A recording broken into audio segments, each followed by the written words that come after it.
almost in every anime and every single game, there is trails, motion trails. You see, this sword has its own trail, and the trail is animated. It is moving infinitely, but you can move your sword and it is following the movement of the sword.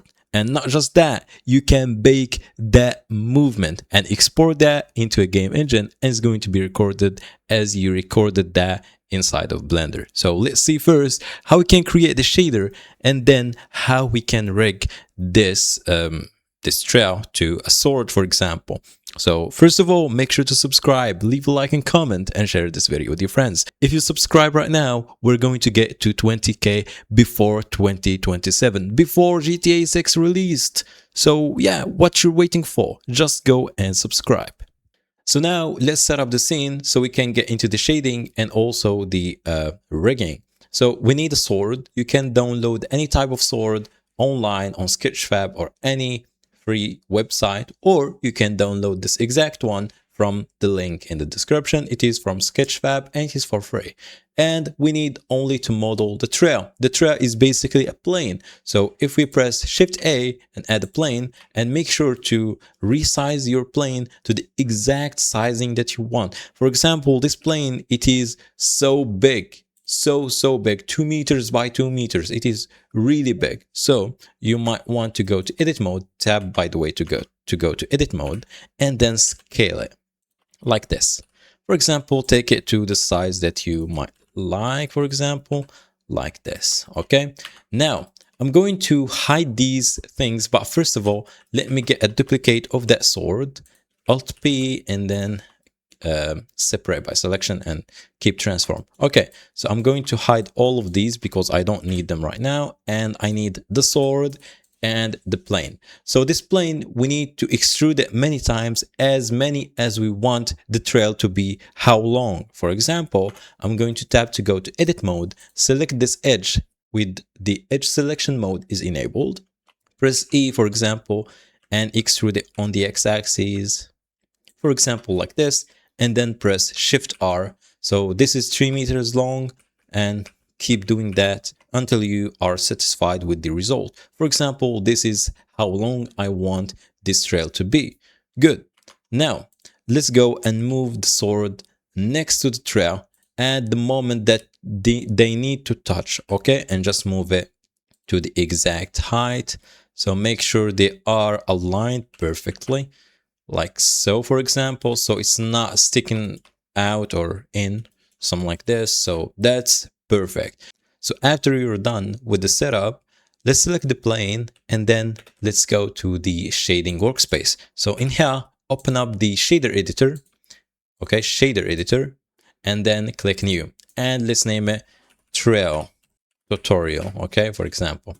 So the trail, and make sure that you go to the material preview so you can see the materials. And I'm going to turn off the compositor for now, and let's see that. Cool. So let's delete the principal BSDF because we don't need it, and then I'm going to add the texture coordinate. So texture coordinates, okay, so the texture coordinate tells us the coordinates, the UVs, the object coordinates, camera projection, window projection, reflection, stuff like this. So the coordinates, so how we know the position of each pixel on that plane, okay?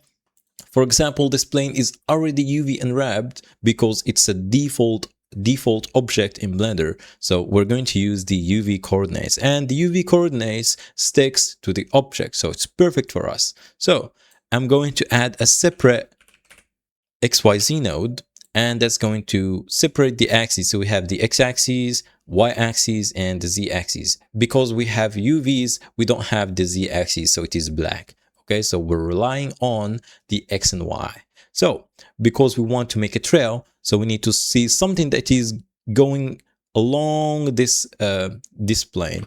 So x-axis, no, it's not gonna work. Y-axis, so as you can see, the y-axis, it is extending. I'm going to add an add matte node. So add matte node allows us to move up and down. Look, so we can move up and down. Cool. And I'm going to move it toward this area, for example. Now I want to make out of this a single thick kind of line, and it's going to be white. So how we can do that? So I'm going to add an absolute. So this absolute is going to flip the negative values to positive values and leave only 0, because 0, you can't turn it to negative or positive because it's kind of weird. It's 0, so you can't, yeah, there is no -0, so there is only 0. So this is it. So how we can make it thick? So to make it thick, we're going to add a multiply node. So multiply, we're going to multiply the numbers before absoluting them. So let's do, for example, we can make it thick, but we need to add a map range. Okay, so let's add a map range first, so you can see that applies, because it is already making things thicker, but it is kind of soft, really soft. So let's add a map range node, and we need to flip these values so we can get black to white and white to black. So 1 to 0, like this. That's perfect. And now we can make it, you know, thick or not thick. So that's behaving correctly right now. And we can make a smoother step, so it is smooth. So you can see this transition between black and white should be smooth, not like this. So it is right now, it is kind of like not clamped, but it is kind of really, really sharp. So make sure to it is smoother step or smooth step, both could work. So smoother step, you know, it's perfect. Good. Now we have the basics of the trail. Now we need to distort the trail so it is kind of distorted and also moving. So we're going to add a noise texture. Noise texture is a random texture, and as you can see right now, it is kind of squeezed. So we need to add to it also coordinates, so we know how to map this noise onto each pixel. So we're going to use another texture coordinate, and we're going to use right now the object coordinate. So you can use actually the UVs if you want, but I'm going to use the object coordinate. Cool. So I'm going to scale it up a little bit and also make the details almost 0, something like this. That's perfect. And I'm going to add a mapping node. Mapping node allows us to edit these coordinates, rotate them, move them, scale them. So yeah, you can play with the coordinates. So as you can see, this is the object coordinate that I'm using right now, and it is right now looking like this. And I can move it. If I move it something like this, look, so it's changed. And if I do rotation, also that happens. I can rotate, for example, like this. And you can see in the preview, by the way, I'm using my Live Node Preview add-on. You can find it in the link in the description on my Patreon. You can find many tools, pretty damn cool. So as you can see, it allows me to see the nodes while I'm editing them. And also I can map these nodes onto 3D meshes if I press Shift S, and that's going to turn it into a sphere. By the way, I can view my own model if I just select the sphere preview and just eyedrop this model. Give it a second. Oh yeah, it is in front view, so it is kind of flat. But anyways, you get the point. So let's go back to the sphere. And you can select many qualities. You have ultra quality for, you know, if you have a decent GPU, because this add-on is GPU based, so it is pretty fast. So anyways, let's get back to our tutorial. Shift S to go back to the normal 2D preview, and then press N. Okay, cool. So let's reset the Z to 0 because we don't want to rotate it. And now how we can make this line moves. So we need to distort the coordinates. It's easy. We need to move the pixels. We need to distort them so they're moving. So it is pretty easy. Just think of the coordinates as each pixel has its own position. So coordinates is the positions and rotations and scales. So these data stores on each pixel. So we need to distort each pixel coordinates. Cool, cool. So Shift A and add mix color node. Okay. And then just leave it as mix so we can see what's doing.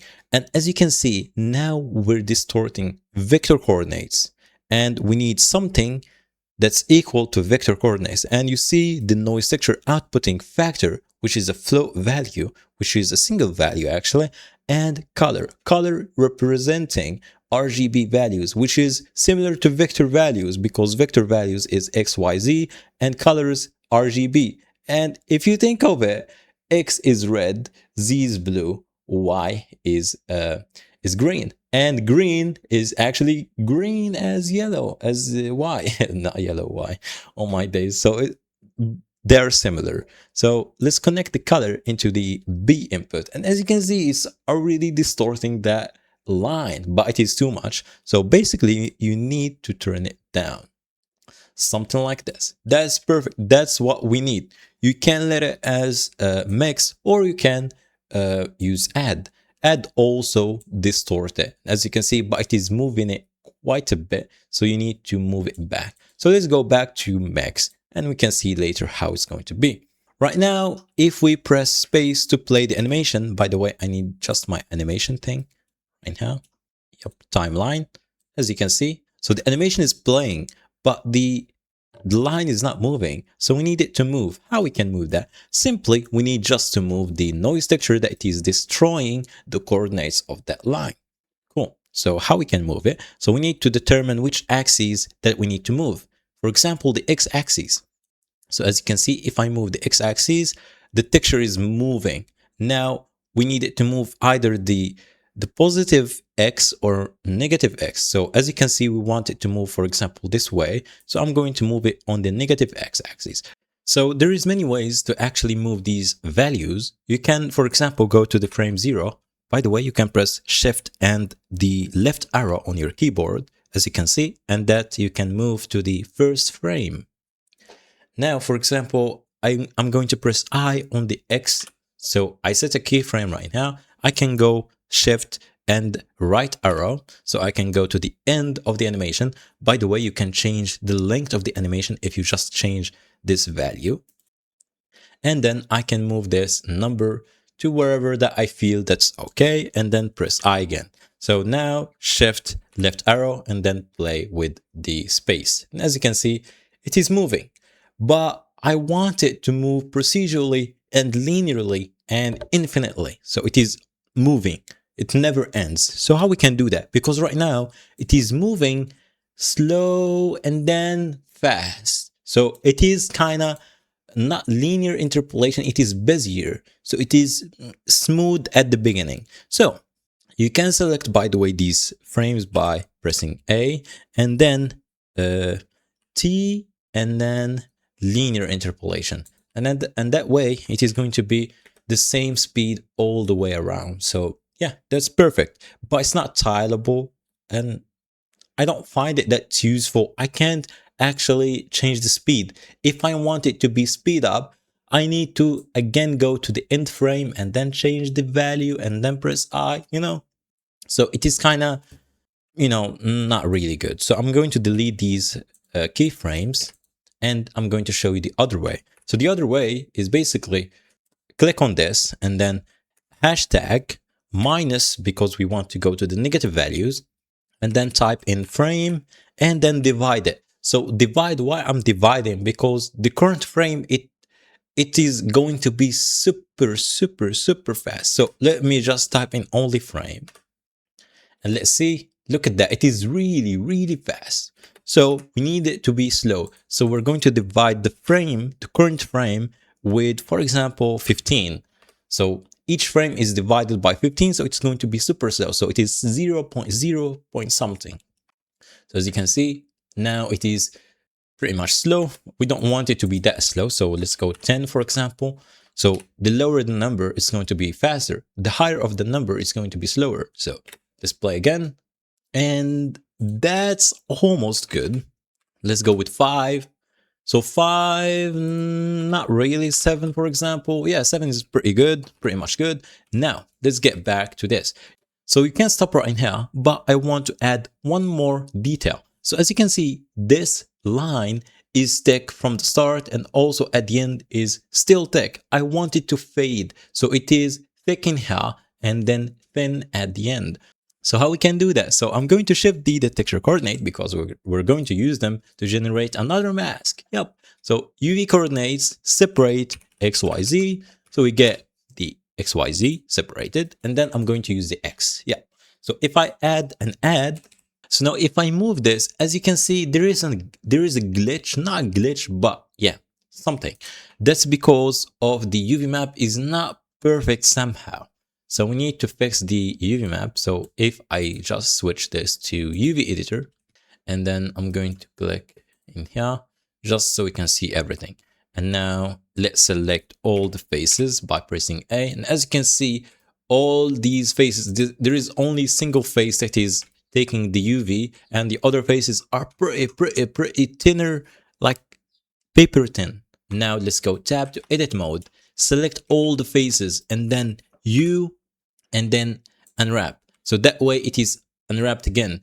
And let me see now if that moving. It is moving, but it's moving in the wrong direction. That means because the UV is flipped. So let's go to the UV editor, R90, good.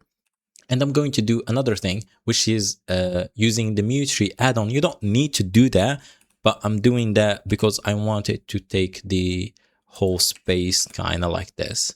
You can do it manually, by the way. So as you can see right now, it is fixed. But let's make sure is the line is in the same place. Yeah, the line is in the middle. Perfect. Now let's move this toward this area. That's good. That's what I want. And let's add a color ramp, and let's make it smooth using the B-spline interpolation. And let's just move this black slider. As you can see, it is smooth right now. And let's mix these together. So the color ramp and the line, which is the map range. Okay.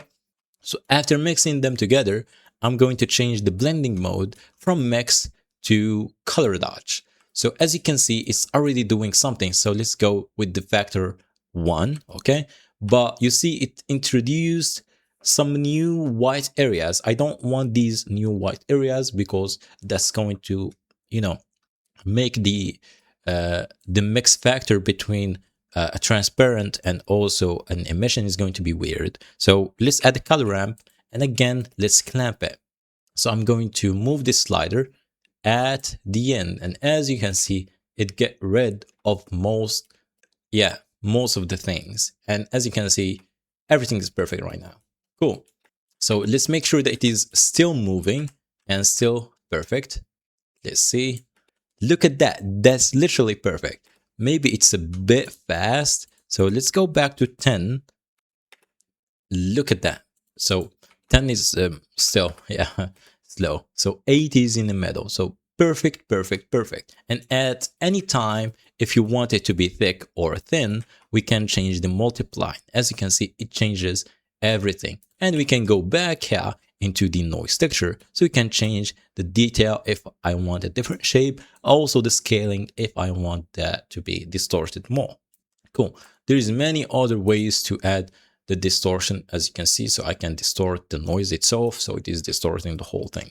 So cool. Now let's mix that with a transparent shader so we can see the black areas as transparent. So let's add transparent PSTF and emission. Okay, good. And now let's mix between them with a mixed shader node and use this as the factor. And let's see it. Cool. And as you can see, we have nailed that thing. I want to add an optional thing, really optional. It depends on you. So I want to just add another mixed color node and set that to multiply and put it right down. And let's use the factor of the noise and put it right down. So this is what I want to do. I want to add a little bit of transparency in that line. And let's change this to blended so you can see it better. You can, by the way, change that in the options and make sure it is the rendered method as the blended. Cool. And now you can change the colors. So how we can change the colors? Basically, we're going to take the same X coordinate and add another add matte node, color ramp, and just place that back into the emission. And now let's change it to whatever colors that we want. For example, this color and a bright version of that color. Look at that. And now we can change that thing. We can, by the way, just flip it so it is flipped the other way. Cool. Very nice. I like that. And change the brightness to whatever that you like. And boom, it's going to look super good. Look at that. That's perfect. Now we're done with the shader. You can play with it, tweak it, however that you like. So now we need to move on to rigging, so we can rig this so it is moving with the sword. So click in any empty area in the viewport so you're not selecting anything, and then Shift A, and then go to Armature, Single Bone. Now type to Edit Mode so we can edit that bone, A to select that bone, R, and then Y, and 90 degrees, and then RZ, 90 degrees, like this. So it is flat and facing that way because I want to move it right now, and then move this to the tip of the sword, like this. So a single bone affecting that whole sword. We don't want to add any other bones in between. Cool. And again, Shift A separately, so you're not selecting this bone, so click anywhere. Shift A to add another bone, and then select that bone, RY 90 degrees. That's perfect, that's what we need. Now Shift Z and move that bone until you see maybe in the middle like this, and then move this, select this ball kind of thing, spherical thing, and select this thing, this sphere kind of thing, and then G, X, and just move it to the tip also. Good. And now let's extrude X and move it to the tip. We can do Shift R, Shift R, Shift R, Shift R, Shift R, like this. Perfect. And now I'm going to select that bone, Control Tab, and go to Object Mode. And then, first of all, select everything so we can move them down. And let's move them down, GZ, so they're perfect and lining up like this. Make sure they are lining up a little bit more with the plane, something like this. Perfect. Now select back that bone, so you're deselecting all of that. So now select that bone, this bone, and Control Tab to go back to Object Mode. So select this bone, and then Control Tab and go back to Object Mode, and select the sword, Shift select back that bone, Control P, and then parent using bone, like this. And that way, if I go Control Tab to go to pose mode, which is the animation thing, and if I move now this bone, as you can see, the sword is following that bone. So right now I can parent that bone to any other armature, for example, a character armature or a hand, and that way if the hand swings, the sword is going to swing with the hand. Cool. Now we need to parent these things to the sword bone. So these are moving with the sword bone. But first of all, we need to add a special constraint that's going to make the trail move kind of like smoothly. So select this bone, and by the way, you need to be in pose mode, yeah? So select this bone, Shift select this bone, Control Shift C, and then add damp track. Select this highlighted one, Shift select the next one, Control Shift C, damp track, and do the same for all of them. Cool. And now, so now go to edit mode, select the last bone here, and then Shift select the bigger bone, which is the sword bone, and then Control P, and then keep offset. So now that we are connected everything, so Control Tab, go to pose mode, and right now let's select the bigger bone and let's try and see if everything moves. Yep, everything moves perfectly, but what's happening with the freaking plane? It's not moving. So yeah, so we need to parent the plane with these bones. So first of all, let's go to the armature and go to the wrist position, okay? Now let's go Control Tab. Don't worry if you see some bones flying. It happens with the damp track, so don't worry about that. So select the plane, Shift select the bones, these bones, and then Control P, and then with automatic weights. Perfect. And now this should move with these bones. But first of all, make sure this bone is removed from the vertex groups. So let's see what's the name of that bone. It's called bone. So as you can see, called bone. So let's go to the plane and make sure the bone is removed. So now let's go back here to the object data properties and make sure we are in the pose. Okay, so right now we can animate this and move it. So let's go to pose mode, select this bone, and then as you can see, everything's going to move with that bone. And if you get some errors like this, so as you can see, this bit of the plane is not moving. So it is still sticking to that point. That means it's not connected really with this bone. So to fix this, we need to go to weight painting while selecting this plane. And now we need to know the name of this bone so we can select it in here. We already know that it is called bone 1 because it's the second one that we've made. Okay, so let's select it. And as you can see, there is no colors. That means it's affecting nothing. Basically, nothing is affected with this bone. We need this bone to affect these things. So as you can see, we are in the weight painting. That means we can paint. So let's paint with the value of 1. That means it's going to affect. So let's paint these. And as you can see, we can make sure by just painting more. So as you can see, so it is affecting more. So you don't need it to affect this area because this area is affected with the other bone. So as you can see, there is some painting. That means it is good. It's not a good job, but it's a decent job. So actually it's pretty good. Not good, but yeah. We can fix these things. So this bone should affect these areas. This bone should affect these areas more, as you can see. So we can go and fix all of these. And this one should affect this area. This should affect this area. And this should affect this area. Okay. And we can remove it from, oh, sorry.